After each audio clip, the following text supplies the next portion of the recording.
पति ब्रह्मचारी के आने वाले अपकमिंग ट्रैक में एक बड़ा और चौंकाने वाला मोड़ देखने को मिलता है। कहानी की शुरुआत होती है ईशा से, जो किसी जरूरी काम से घर से बाहर निकली होती है। तभी अचानक रास्ते में एक तेज रफ्तार गाड़ी ईशा को टक्कर मार देती है। ईशा सड़क पर गिर जाती है और बुरी तरह घायल हो जाती है। आसपास के लोग इकट्ठा हो जाते हैं, लेकिन दर्द और डर के कारण ईशा कुछ समझ नहीं पाती। किसी तरह हिम्मत जुटाकर ईशा अपना मोबाइल उठाती है और सबसे पहले सूरज को कॉल करती है। कांपती हुई आवाज में ईशा सूरज से कहती है, सूरज, मेरा एक्सीडेंट हो गया है, मुझे बहुत दर्द हो रहा है, प्लीज जल्दी आ जाओ। लेकिन दूसरी तरफ सूरज किसी काम में व्यस्त होता है। जब उसे ईशा का फोन आता है तो वो पहले से चल रही गलतफहमियों की वजह से ईशा की बात पर विश्वास नहीं करता। सूरज सोचता है कि ईशा शायद उसे बुलाने के लिए नाटक कर रही है। वो ईशा से सख्त लहजे में कहता है, ईशा, हर बार ऐसे बहाने मत बनाया करो, मुझे तुम्हारी बातों पर अब भरोसा नहीं रहा। सूरज की ये बात सुनकर ईशा का दिल टूट जाता है। दर्द से कराहते हुए वो फिर समझाने की कोशिश करती है कि वो सच बोल रही है, लेकिन सूरज फोन काट देता है। इधर सड़क पर पड़ी ईशा की हालत और भी खराब होती जाती है। तभी कुछ लोग एम्बुलेंस बुलाते हैं और ईशा को तुरंत अस्पताल ले जाया जाता है। अस्पताल में डॉक्टर बताते हैं कि ईशा की हालत गंभीर है और सूरज को एक दिन बाद पता चलता है कि ईशा अस्पताल में भर्ती है। ये खबर सुनते ही सूरज के पैरों तले जमीन खिसक जाती है। वो बिना देर किए तुरंत अस्पताल की ओर दौड़ पड़ता है। अस्पताल पहुंचते ही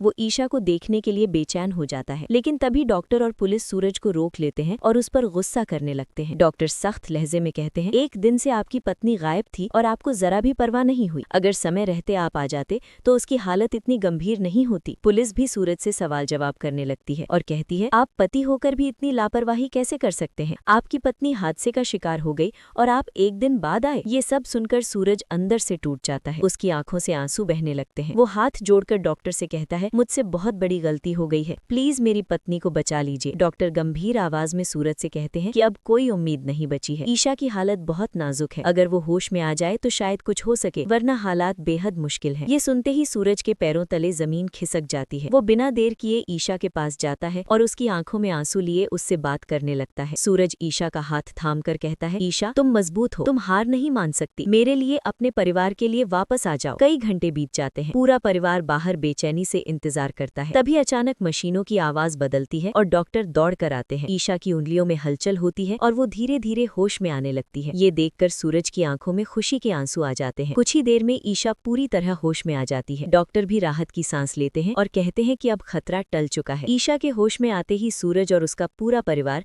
बेहद खुश हो जाता है। धीरे धीरे ईशा की हालत में सुधार होने लगता है। कुछ दिनों बाद ईशा सूरज से कुछ बातें करती है। वो सूरज से कहती है कि वो उसे अपने सपने पूरे करते देखना चाहती है। तब सूरज ईशा से वादा करता है कि तुम्हारा पति ब्रह्मचारी अब IAS बनेगा। ये सुनकर ईशा बहुत खुश हो जाती है। समय के साथ ईशा की तबीयत और बेहतर होती जाती है। उसकी जान बच जाती है और पूरे परिवार में खुशियों का माहौल छा जाता है। सब लोग भगवान का शुक्रिया अदा करते हैं और एक नई उम्मीद के साथ आगे बढ़ते हैं।